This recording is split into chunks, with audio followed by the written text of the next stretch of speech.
तर नमस्कार विद्यार्थी मित्रांनो, स्वागत आहे तुमचं आपल्या प्रमोद सर मॅथ सोल्युशन या यूट्यूब चॅनलवर. आतापर्यंत आपण standard 10 math part 1 chapter 1 linear equation मधील प्रॅक्टिस सेट 1.3 मधील क्वेश्चन नंबर 3 सॉल्व करत होतो. क्वेश्चन नंबर 3 मधील आपण पहिले 4 एक्झाम्पल सॉल्व केले. तर आज आपण क्वेश्चन नंबर 3 मधील 5th क्वेश्चन सॉल्व करणार आहोत. 5th क्वेश्चन हा आपल्याला सॉल्व करायचा आहे क्रॅमर रूलने. तर इथं एक्झाम्पल बघा काय, 4m + 6n = 54 and second equation 3m + 2n = 28. आणि हे दोन सायमल्टेनियस इक्वेशन आपल्याला क्रॅमर्स रूलने किंवा आपण डिटर्मिनंट मेथड म्हणतो, डिटर्मिनंट मेथडने सॉल्व करायचे.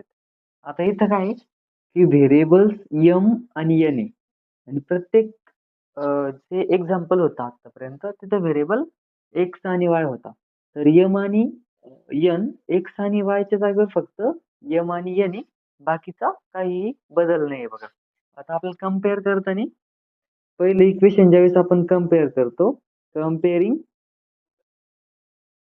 इक्वेशन 1 विथ, आपण फर्स्ट इक्वेशन कशाशी कम्पेअर करायचो, a1x + b1y = c1 सोबत कम्पेअर करायचो.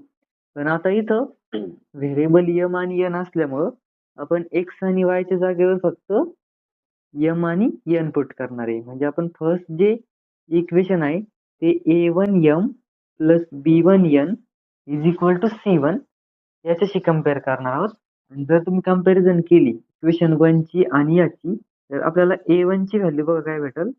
a1 ची व्हॅल्यू आपल्याला भेटल, a1 म्हणजे m चा कोएफिशियंट, m चा कोएफिशियंट काय 4, म्हणजे a1 ची व्हॅल्यू आपल्याला भेटल 4. b1 ची व्हॅल्यू b1 = n चा कोएफिशियंट आहे बघा, n चा कोएफिशियंट b1, इथे n चा कोएफिशियंट 6, b1 ची व्हॅल्यू आपल्याला भेटल 6. आणि c1 म्हणजे कॉन्स्टंट टर्म आपल्याला भेटल, c1 = 54. आता हे इक्वेशन 1 कम्पेअर करणार. आता इक्वेशन 2 कम्पेअर करायचं. Comparing equation 2 with. आता प्रत्येक वेळेस आपण इक्वेशन 2 कम्पेअर करायचो a2x + b2y = c2 सोबत. पण ह्या एक्झाम्पल मध्ये m आणि n कोएफिशियंट असल्यामुळे आपण कम्पेअर करणार a2m + b2n = c2 सोबत. आणि जर तुम्ही कंपॅरिझन केली तर बघा, a2 म्हणजे कोण आहे, m चा कोएफिशियंट. इक्वेशन 2 मध्ये m चा कोएफिशियंट 2 आहे, मग आपल्याला a2 ची व्हॅल्यू काय भेटल, 3 भेटल बघा. आणि n चा कोएफिशियंट आहे b2, म्हणजे आपल्याला b2 ची व्हॅल्यू काढण्यासाठी n चा कोएफिशियंट बघायला लागेल. n चा कोएफिशियंट इथे किती आहे, 2 आहे, +2, म्हणजे b2 ची व्हॅल्यू आपल्याला 2 भेटणार आहे. आणि c2 म्हणजे कॉन्स्टंट, हा c2 भेटणार आहे आपल्याला 28. ओके. आता आपण इक्वेशन 1 आणि इक्वेशन 2 कम्पेअर करून a1 b1 c1 आणि a2 b2 c2 च्या व्हॅल्यू काढून घेतल्या. आता आपल्याला dx आणि dy च्या व्हॅल्यू काढायच्या आहेत. मग d म्हणजे काय, तुम्हाला मी सांगितलं होतं, d चा फॉर्म्युला कसा लक्षात ठेवायचा, 1 2 म्हणजे ab. आता d काढू आपण. नाऊ d, आणि d साठी फॉर्म्युला काय असतो, d साठीचा फॉर्म्युला तुमचा लर्न झाला असेल आता, a1 b1 a2 b2. आता फक्त व्हॅल्यूज पुट अप करा.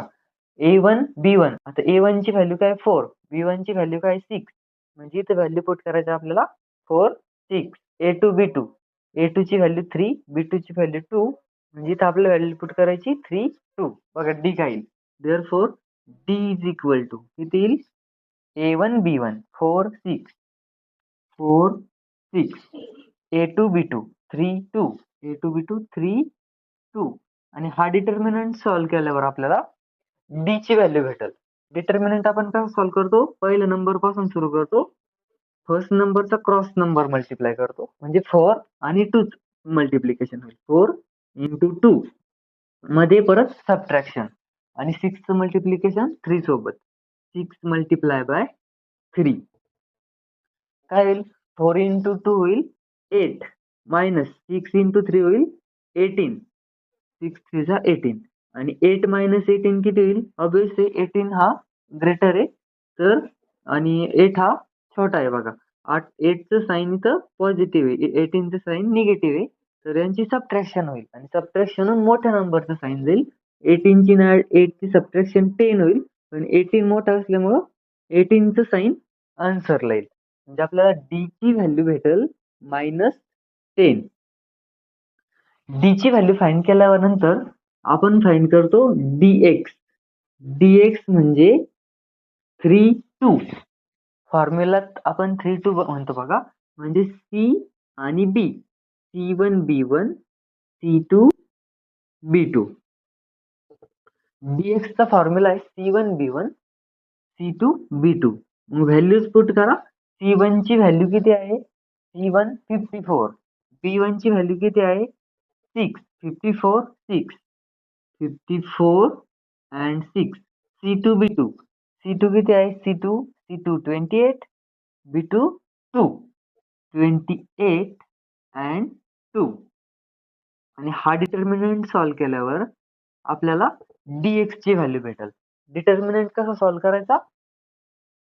फर्स्ट नंबर पासून स्टार्ट करायचं. फर्स्ट नंबरचं मल्टिप्लिकेशन क्रॉसच्या नंबर सोबत म्हणजे 54चं मल्टिप्लिकेशन 2 सोबत मायनस या 6चं मल्टिप्लिकेशन 28 सोबत. 6 मल्टिप्लाय बाय 28. आता मल्टिप्लिकेशन करू बघा. 54 into 2 किती होईल? 54 into 2 होईल 108 आणि 28 into 6. 28 into 6 होईल 8 6 जा 48 आणि 6 2 जा 12. 12 and 4 16. 168 म्हणजे हे होईल -168. आता दोघांचं साइन डिफरंट आहे. 108चं साइन पॉझिटिव्ह आहे, 168चं साइन निगेटिव्ह आहे. तर यांची सबट्रॅक्शन होईल बघा. 168 मधून जर 108 सबट्रॅक्ट केले आपण 168 मायनस 108 तर आपल्याला काय भेटेल बघा? 0 6 आणि 0 म्हणजे 60 भेटेल. पण 168 मोठा आहे 108 पेक्षा तर आन्सरला साइन निगेटिव्ह आहे. आता हा -60 जो आहे हा आला dx. dx ची व्हॅल्यू आली -60 आणि नंतर शेवट आपण काढणार dy. ओके. नाव dy. dy is equal to dy चा फॉर्म्युला किती असतो बघा? dy चा फॉर्म्युला असतो a1 c1 a2 c2 आणि या फॉर्म्युल्यात व्हॅल्यू पुट अप केल्यावर आपल्याला dy भेटेल. आता व्हॅल्यू पुट करा. a1 c1 काय आहे? हे रफ वर्क मी कट करतो बघा.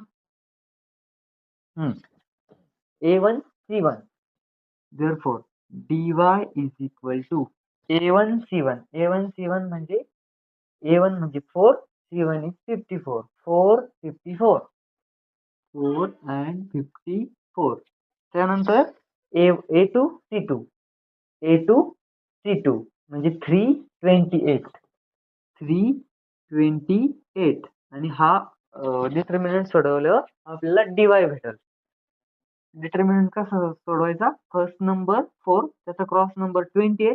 4चं मल्टिप्लिकेशन घ्यायचं 28 सोबत मायनस 54 त्याचा क्रॉस नंबर 3 म्हणजे 54चं मल्टिप्लिकेशन 3 सोबत. मल्टिप्लिकेशन करा 28 into 4. 28 into 4 किती होईल? 28 into 4. 4 8 जा 32. 4 2 जा 8. 8 and 3 11. 112 minus 54 into 3. 54 into 3. 3 4 जा 12. 5 3 जा 15 आणि 1 16. 162. 162. मग 112 minus 162. हा पॉझिटिव्ह आहे, हा निगेटिव्ह आहे म्हणजे दोघांची सबट्रॅक्शन होईल आणि जर आपण सबट्रॅक्शन केली 162 मधून 112 सबट्रॅक्ट केला तर काय भेटेल बघा? 2 minus 2 0. 6 minus 1 5 आणि 1 minus 1 0 म्हणजे हे भेटेल 50. पण 162 ग्रेटर आहे आणि 162 चं साइन निगेटिव्ह आहे, म्हणजे आन्सरचं साइन पण आपल्याला निगेटिव्ह भेटेल. मग हा -50 काय भेटला आपल्याला dy. आता मी हे रफ वर पूर्ण रफ करतो. dy is equal to dy किती भेटलं बघा, dy इज इक्वल टू -50. आता आपण d फाइंड केला, dx फाइंड केला आणि dy फाइंड केला. आता आपल्याला x आणि y फाइंड करायचा आहे. Now x is equal to dx upon d. Value put करा. dx ची व्हॅल्यू किती आहे, -60 आणि d ची व्हॅल्यू किती आहे, -10. निगेटिव्ह आणि निगेटिव्ह नंबरचं, दोन निगेटिव्ह नंबरची डिव्हिजन ही पॉझिटिव्ह होते बघा. ह्या निगेटिव्ह साइनला हे निगेटिव्ह साइन कट होईल, आन्सर पॉझिटिव्ह येणार आहे. आणि 10 ने जर तुम्ही 60 ला डिवाइड केलं तर 10 6 आर 60, म्हणजे हे आन्सर येणार आहे 6. x ची व्हॅल्यू तुम्हाला भेटेल 6. आणि दुसरं y, and y is equal to dy upon d. dy ची व्हॅल्यू आहे -50 आणि d ची व्हॅल्यू आहे -10.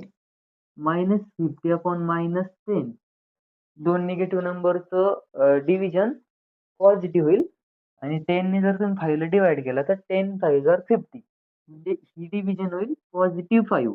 निगेटिव्ह निगेटिव्ह साइन कॅन्सल होईल बघा. y ची व्हॅल्यू भेटेल 5. y is equal to 5. आणि आपण खाली म्हणणार therefore the solution is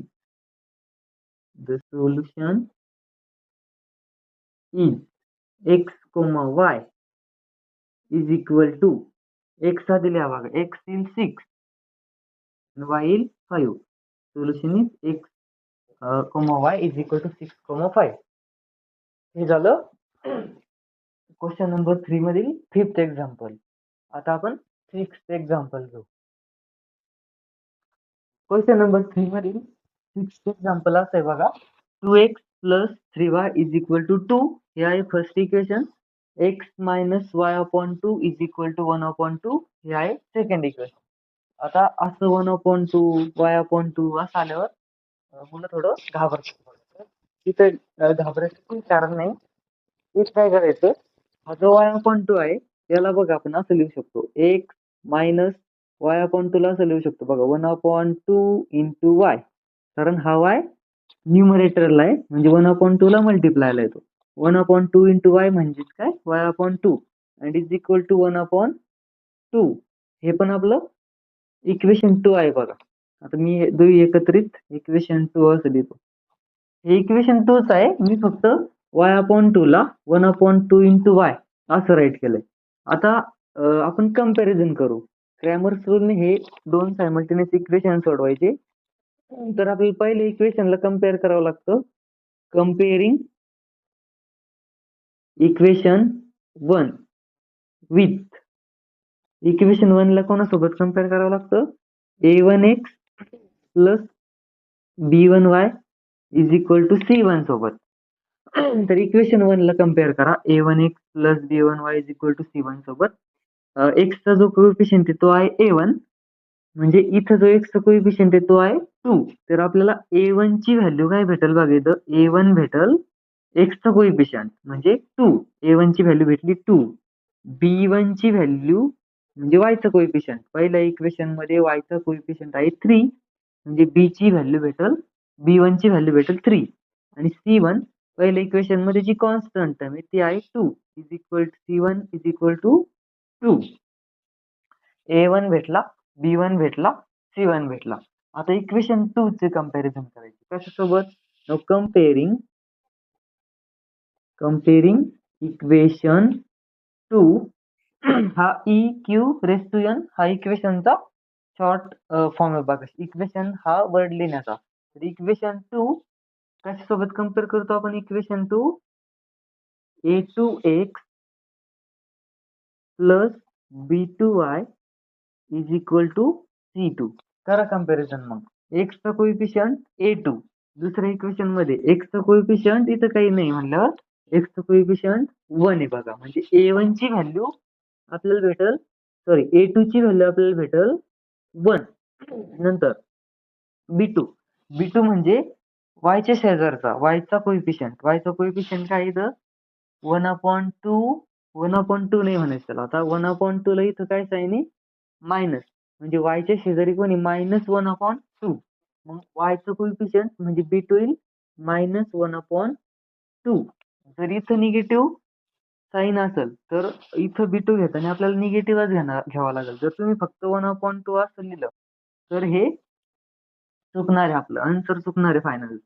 मग B2 येईल -1/2. आणि C2 बघा, C2 म्हणजे कोण, जो कॉन्स्टंट आहे तो इज इक्वल टू च्या पलीकडचा.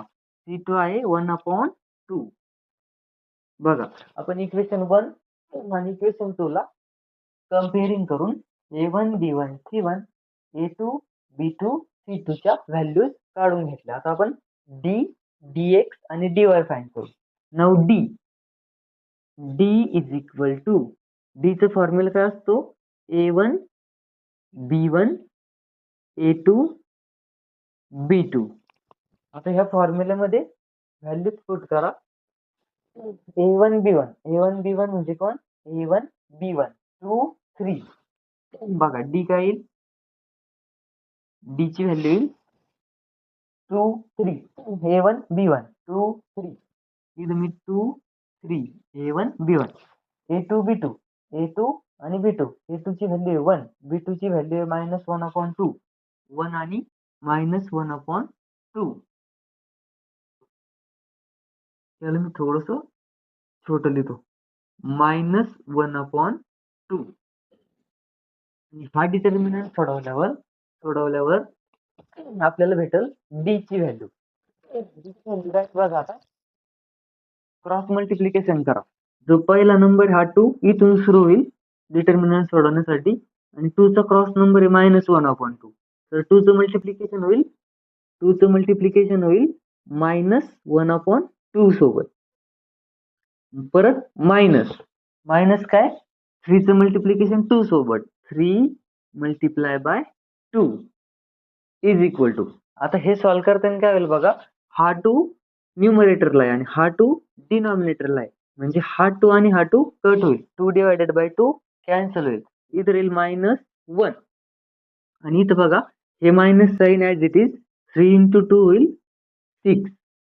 आता -1 - 6 -1 - 6 होईल.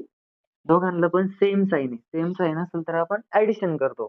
यांची ऍडिशन 7 होईल, पण आन्सरला निगेटिव्ह साइन येईल. ओके, 6 मोठा आहे ना 1 पेक्षा, तर 6 चं साइन आन्सर येईल. म्हणजे आपल्याला D किती भेटला, -7 भेटला. ओके, आता dx काढू आपण. dx असतो C1 B1 C2 B2.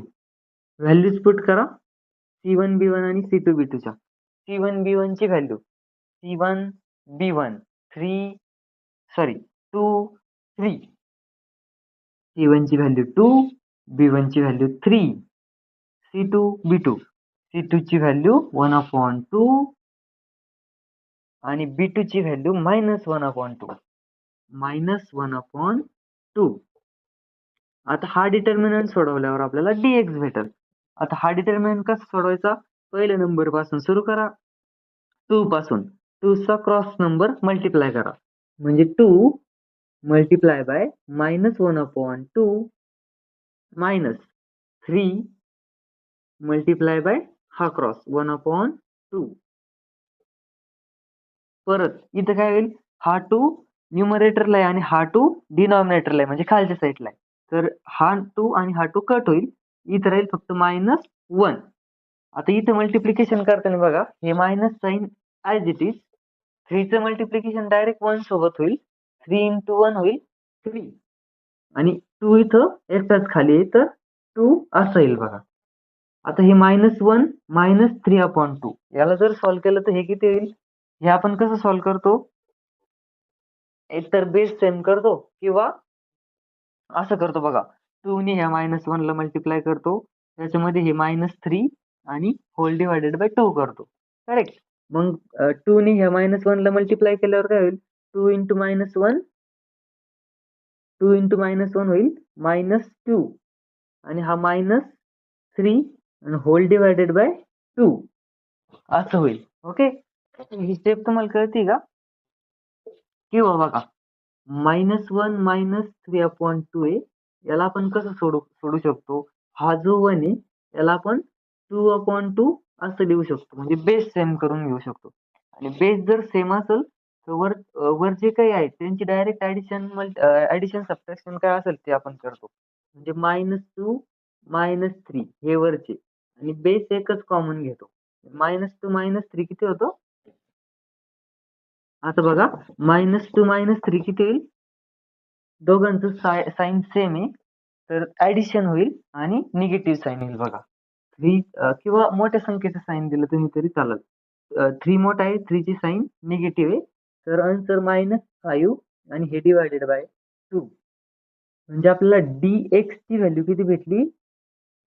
तर -5/2 भेटली. ओके. आता आपण dy थोडीशी जागा कमी पडणार त्यामुळे आपण एक अजून कॉलम ऍड करू इथं. आता आपण dy फाइंड करू बघा. dy आणि dy काढायचा फॉर्म्युला किती असतो? c आणि 1 and 3 म्हणजे a1 c1 a2 c2 values put करा.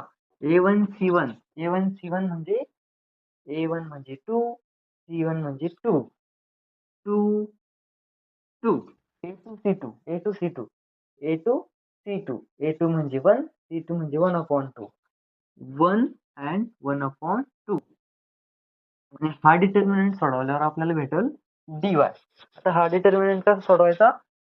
पहिल्या नंबर पासून स्टार्ट करा, त्याचा क्रॉस नंबर 2 चा cross number 1/2 2 multiply by 1/2 minus मध्ये मायनसचा साइन आणि हा नंबर आणि याचा cross number 2 multiply by 1 2 multiply by 1 काय होईल?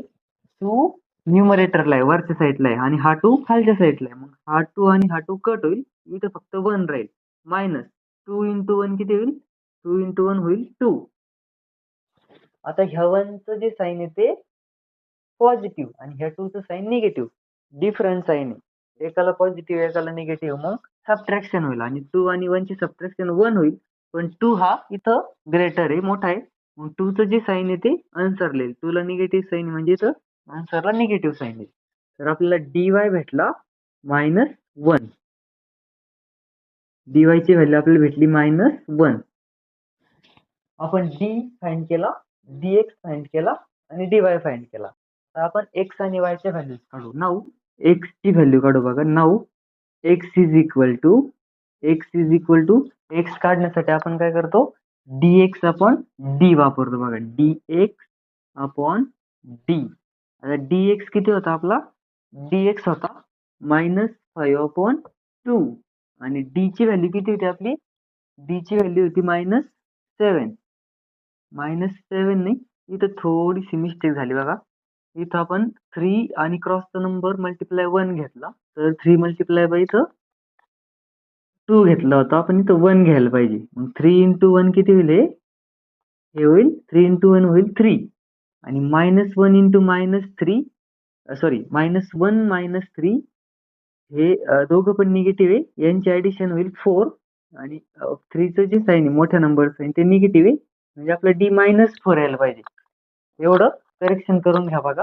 d ची व्हॅल्यू -4 येणार आहे. ओके. आता x ची व्हॅल्यू काढण्यासाठी आपण dx अपॉन d करणार. dx किती आहे? -5/2. d किती आहे? -4. ओके. -4 ला आपण डिव्हाइडला इथं बेस डिव्हाइडला -4 च्या डिव्हाइडला काही नंबर नाही तर आपण 1 घेऊ शकतो बघा. कारण एखाद्या नंबर असेल तुमच्याकडे -4 हा नंबर आहे. तर याच्या डिनॉमिनेटरला काही नंबर नसेल तर आपण तर -4 च्या डिनॉमिनेटरला आपण 1 हा नंबर घेऊ शकतो बघा. ओके. आता ही डिव्हिजन सॉल्व्ह करताना बघा, फ्रॅक्शनची डिव्हिजन करायची असेल तर आपण काय करतो? पहिला जो फ्रॅक्शन आहे, पहिला फ्रॅक्शन ॲज इट इज घेतो आणि डिव्हिजनच्या जागेवर आपण मल्टिप्लिकेशन घेतो आणि दुसरा जो फ्रॅक्शन आहे त्याचा रेसिप्रोकल घेतो. रेसिप्रोकल म्हणजे न्यूमरेटरचा नंबर जो आहे तो डिनॉमिनेटरला आणि डिनॉमिनेटरचा नंबर न्यूमरेटरला. -4/1 चा रेसिप्रोकल येईल 1/-4 आणि मल्टिप्लिकेशन करताना फ्रॅक्शनची न्यूमरेटरने न्यूमरेटरला मल्टिप्लाय करतो, डिनॉमिनेटरने डिनॉमिनेटरला मल्टिप्लाय करतो. मग इथं मल्टिप्लिकेशन कशी होईल? तुम्हाला -5 ने मल्टिप्लाय करावं लागेल 1 ला. काय होईल? -5 मल्टिप्लाय बाय 1 आणि 2 ने मल्टिप्लाय करावं लागेल -4 ला. 2 मल्टिप्लाय बाय -4. हे आपण x ची व्हॅल्यू काढतोय बघा. हा, तर मग x ची व्हॅल्यू किती येईल? -5 इंटू 1 होईल -5 आणि 2 इंटू -4 येईल -8. पण बघा, जर वरती आणि खाली निगेटिव्ह नंबर असेल तर त्याची डिव्हिजन पॉझिटिव्ह होती. म्हणजे ह्या निगेटिव्हला हे निगेटिव्ह साइन कट होईल आणि आपल्याला आन्सर भेटेल 5/8. x ची व्हॅल्यू आपल्याला भेटेल 5/8. तसंच y काढण्यासाठी आपण काय करतो बघा, and y is equal to y ची व्हॅल्यू काढण्यासाठी आपण वापरतो dy/d आणि dy ची व्हॅल्यू आपण काढून घेतली होती. dy ची व्हॅल्यू -1 आणि d ची व्हॅल्यू आपण काढली होती -4. -1/-4. आता दोघं पण निगेटिव्ह आहे. निगेटिव्ह आणि निगेटिव्ह नंबरची डिव्हिजन पॉझिटिव्ह होती बघा. ह्या निगेटिव्हला हे निगेटिव्ह साइन कट होईल. इथं राहील फक्त 1/4 आणि ही आपल्याला भेटली y ची व्हॅल्यू. ओके, इथं आपल्याला भेटली होती x ची व्हॅल्यू. आता x आणि y च्या व्हॅल्यूज भेटल्या. आता आपण सोल्युशन राईट करणार. Therefore the solution is काय येईल solution? x, y is equal to x किती येईल बघा, x येईल 5/8, y इज 1/4. ओके, हे झालं एक्झाम्पल 6 चं सोल्युशन. तर अशा प्रकारे आपण प्रॅक्टिस सेट 1.3 कंप्लीट केलेला आहे आणि नेक्स्ट व्हिडिओमध्ये आपण प्रॅक्टिस सेट 1.4 स्टार्ट करू. Thank you.